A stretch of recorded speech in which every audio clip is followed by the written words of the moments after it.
Assalamualaikum saudaraku yang beriman. Pada kesempatan kali ini saya akan membahas penjelasan Al-Quran tentang makhluk yang tersimpan dalam perut bumi. Maka sebelum itu jangan lupa tonton sampai habis biar tidak gagal paham. Dan jangan lupa subscribe, like, dan tekan lonceng supaya tidak melewatkan notifikasi dari channel saya selanjutnya. Saudara yang beriman, Al-Quran tidak secara eksplisit menyebutkan keberadaan makhluk yang hidup dalam perut bumi. Namun, beberapa ayat memberikan petunjuk dan inspirasi bahwa terdapat rahasia yang tersembunyi di dalam bumi, termasuk kemungkinan keberadaan makhluk hidup yang belum diketahui sepenuhnya oleh manusia. Berikut adalah penjelasan rinci dari ayat-ayat yang relevan, baik secara tekstual maupun dalam konteks penafsiran ilmiah. 1. Allah mengetahui segala sesuatu di perut bumi. Surah Hud ayat 6. Dan tidak ada suatu binatang melata pun di bumi melainkan Allah lah yang memberi rezekinya, dan Dia mengetahui tempat berdiam binatang itu dan tempat penyimpanannya.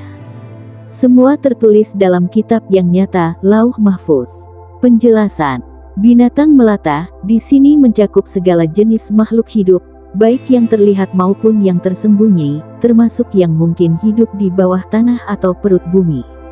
Tempat penyimpanan dapat diartikan sebagai tempat yang tersembunyi, termasuk di dalam lapisan tanah, gua-gua bawah tanah, atau kerak bumi.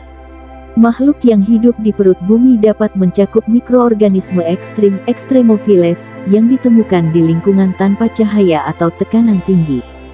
2. Kegelapan dalam perut bumi. Surah Al-An'am ayat 59. Dan pada sisinya kunci-kunci semua yang gaib, tidak ada yang mengetahuinya kecuali Dia. Dia mengetahui apa yang ada di daratan dan di lautan. Dan tidak ada sehelai daun pun yang gugur melainkan Dia mengetahuinya. Tidak ada sebutir biji pun dalam kegelapan bumi, dan tidak sesuatu yang basah atau yang kering, melainkan tertulis dalam kitab yang nyata.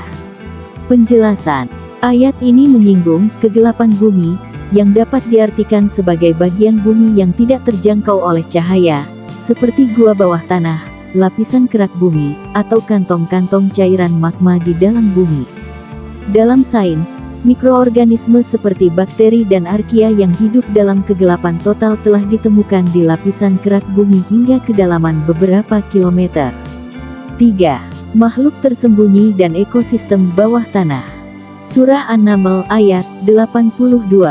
Dan apabila perkataan telah jatuh atas mereka, kami keluarkan sejenis makhluk melata dari bumi yang akan mengatakan kepada mereka bahwa sesungguhnya manusia dahulu tidak yakin kepada ayat-ayat kami.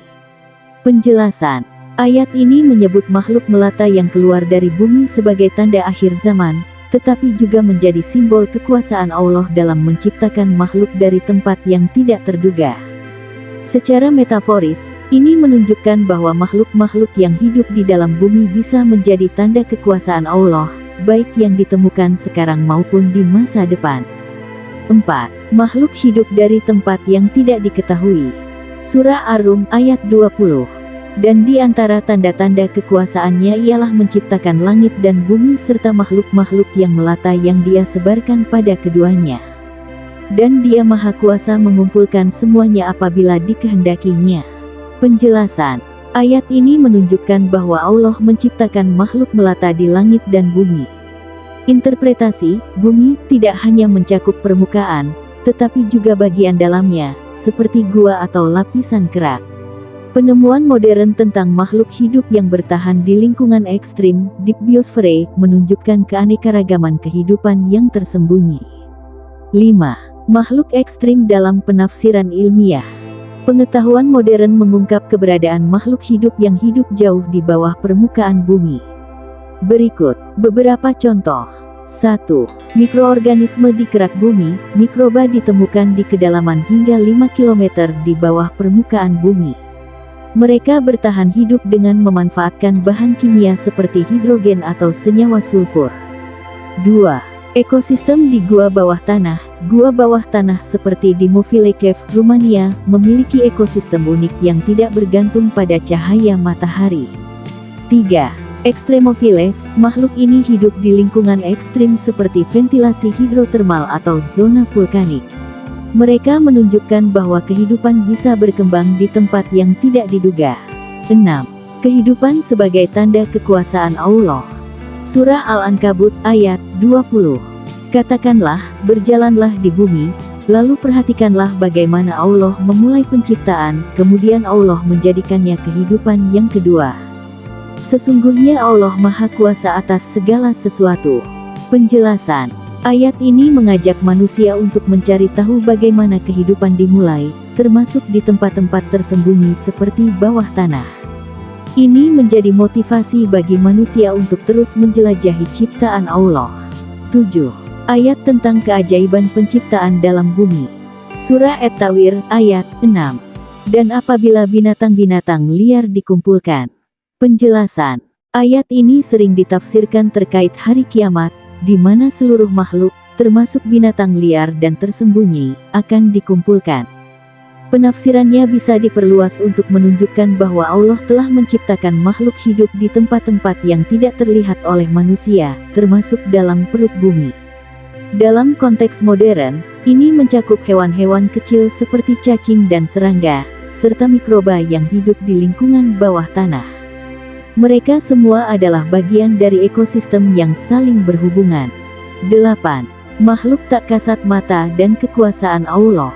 Surah An-Nahl ayat 48. Dan apakah mereka tidak memperhatikan segala sesuatu yang telah diciptakan Allah? Bayangannya berbolak-balik ke kanan dan ke kiri dalam keadaan sujud kepada Allah, sedangkan mereka rendah hati. Penjelasan. Ayat ini menunjukkan bahwa segala sesuatu yang diciptakan Allah, termasuk yang tersembunyi di bawah bumi, tunduk kepadanya. Dalam penafsiran kontemporer, ini bisa mencakup makhluk kecil di bawah permukaan tanah yang terus bekerja dan menjalankan fungsinya sesuai kehendak Allah, seperti mikroba yang mengolah bahan organik menjadi nutrisi bagi tanaman. 9. Makhluk yang diciptakan dari tanah. Surah Al-Hijr ayat 26. Dan sesungguhnya kami telah menciptakan manusia dari tanah liat kering, yang berasal dari lumpur hitam yang diberi bentuk. Penjelasan. Ayat ini menekankan hubungan manusia dengan tanah sebagai asal penciptaannya. Secara tidak langsung, ini juga mengindikasikan bahwa tanah dan bagian dalam bumi adalah sumber kehidupan, baik untuk penciptaan manusia maupun makhluk lainnya. Banyak mikroorganisme di tanah yang berperan dalam proses biologis penting, termasuk mendukung kehidupan manusia melalui pertanian dan ekosistem. 10. Makhluk melata yang menjaga ekosistem. Dalam surah An-Naml ayat 18-19 disebutkan kisah semut.